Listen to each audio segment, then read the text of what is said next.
Do ścisłego centrum Starogardu idziemy przez składkę na kanale Wieżycy, który przecina zakole rzeki. Wzdłuż kanału, który był niegdyś fosą, znajdują się fragmenty murów obronnych. Przylega do nich budynek restauracji Browar.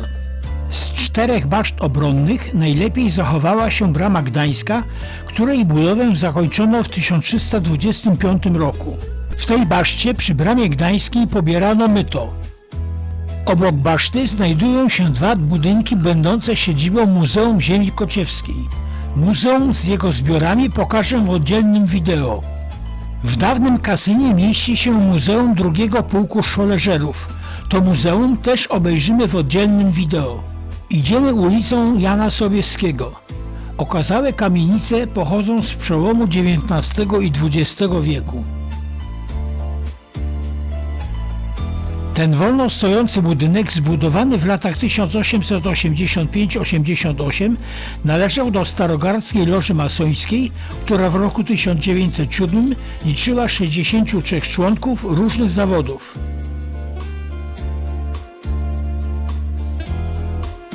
Budynek sądu zbudowano w drugiej połowie XIX wieku po zakończeniu wojny francusko-pruskiej. Budynek z czerwonej cegły jest przykładem architektury tamtych czasów. Oprócz sądu mieścił się tu areszt i więzienie znajdujące się za budynkiem. Obok wznosi się budynek Państwowej Szkoły Muzycznej, zbudowany w 1888 roku w stylu ceglanego renesansu gdańskiego, który widać szczególnie w szczytach. Patrona szkoły Witolda Lutosławskiego upamiętnia popiersie na murze szkoły. Budynek starostwa powiatowego, zbudowany w XIX wieku, był początkowo fabryką wyrobów tytoniowych Arii Izaaka Goldfarba, a w XX wieku częścią fabryki obuwia Neptun. Siedzibą starostwa jest od roku 2001. W tym miejscu była niegdyś wytwórnia wódek, likierów i koniaków gdańskiego kupca Wilkenhausena. Dawny budynek synagogi z XIX wieku służył jako miejsce modlitwy niewielkiej społeczności żydowskiej liczącej kilkaset osób. W połowie września 1939 roku Niemcy zwołali Żydów do synagogi, a następnie prawdopodobnie ich rozstrzelali przy tej ścianie. Są na niej widoczne ślady po kulach. Ulicą Rycerską dochodzimy do rynku. Rynek to kwadratowy plac o boku 107 metrów. Jest to najstarsza część miasta. Centralne miejsce zajmuje ratusz miejski z początków XIX wieku. Okna, drzwi, narożniki, brzegi szczytów obłożone są jasnymi okładzinami. Budynek nakryty jest 2-spadowym dachem z 8 mansardami zwieńczonymi wieżyczkami. Na dachu znajduje się sygnaturka z datą 1339, co wiąże się z ukończeniem budowy miasta i nadaniem herbu i miejskiej pieczęci. Pierwszy ratusz wzniesiono w XIV wieku. W podziemiach zachowała się stara XIV-wieczna cegła. Z kronik dowiadujemy się, że w ratuszu gościli m.in. król Kazimierz Jagiellończyk w 1457 roku oraz Jan III Sobieski, który wpisał się do Księgi Miejskiej. Obecnie ratusz jest siedzibą Muzeum Ziemi Kociewskiej oraz Miejscowego Urzędu Stanu Cywilnego z salą ślubów. Według jednej z legend z podziemi ratusza biegły 4 korytarze do 4 baszt, lecz obecnie są one zamurowane. Kościół pod wezwaniem świętej Katarzyny pochodzi z początków XIX wieku. Drugi zabytkowy gotycki kościół pod wezwaniem świętego Mateusza pokażę w oddzielnym wideo. Rynek w Starogardzie poddano gruntownej renowacji. W jej ramach m.in. wymieniono nawierzchnię, wprowadzono po południowej stronie ratusza fontannę w postaci pola wodnego, dodano małą architekturę i zieleń.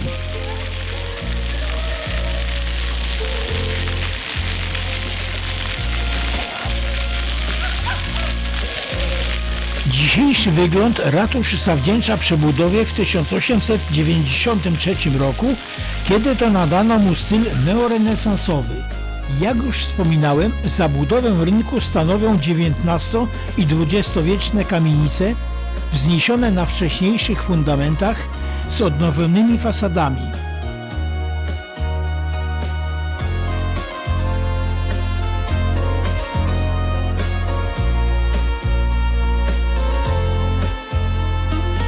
Do rejestru zabytków wpisana jest kamienica pod numerem 16 w południowej pierzei rynku, zbudowana w stylu neomanierystycznym.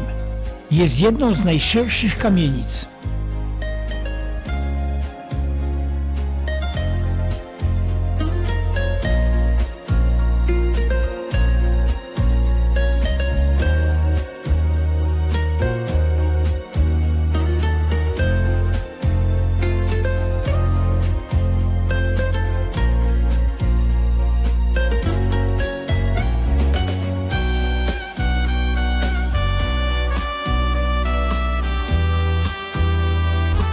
Kamienice na rynku otrzymały wcześniej zaprojektowaną kolorystykę, która sprawia bardzo dobre wrażenie.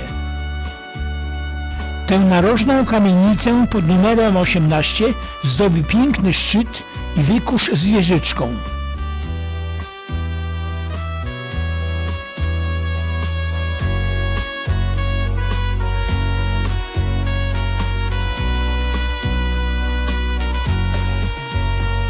Kościół Świętej Katarzyny to trzecia świątynia w tym miejscu.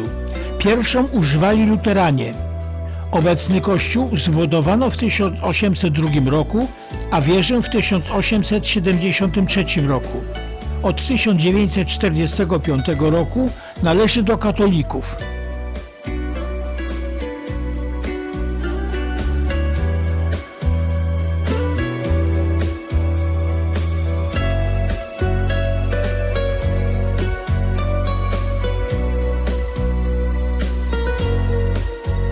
Po zwiedzeniu Muzeum Ziemi Kociewskiej, Kościoła Świętego Mateusza i Muzeum II Pułku Szwoleżerów wracamy do autokaru, aby udać się do Arboretum w Wirtach.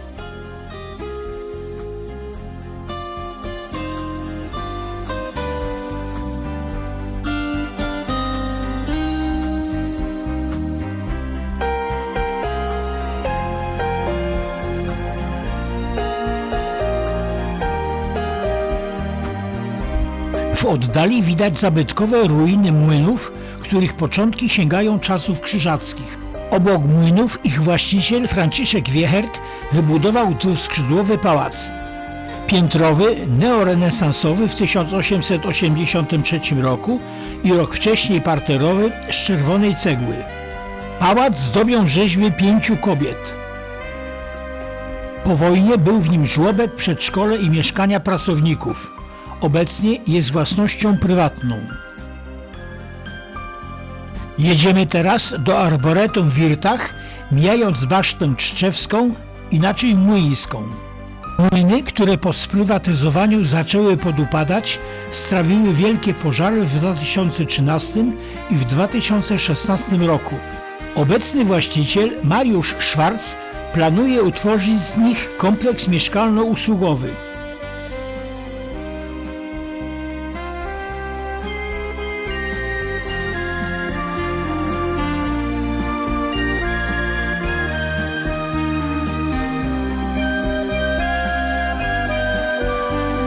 Mijamy pomnik Adama Mickiewicza stojący na skwerze jego imienia. Jedziemy ulicą Generała Sikorskiego.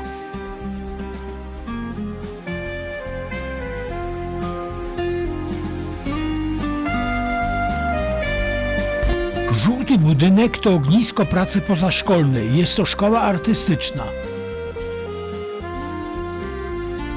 Mijamy budynki destylarni Premium Distillers, znanych jako starogarskie zakłady przemysłu spirytusowego Polmos.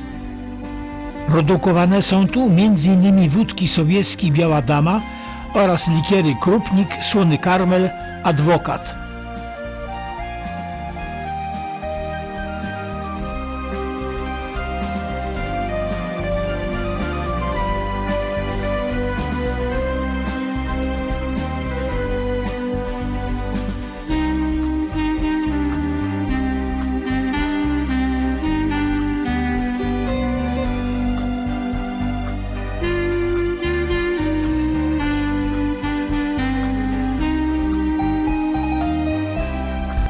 Ze Starogardu do Arboretum w Wirtach jest 12,5 km.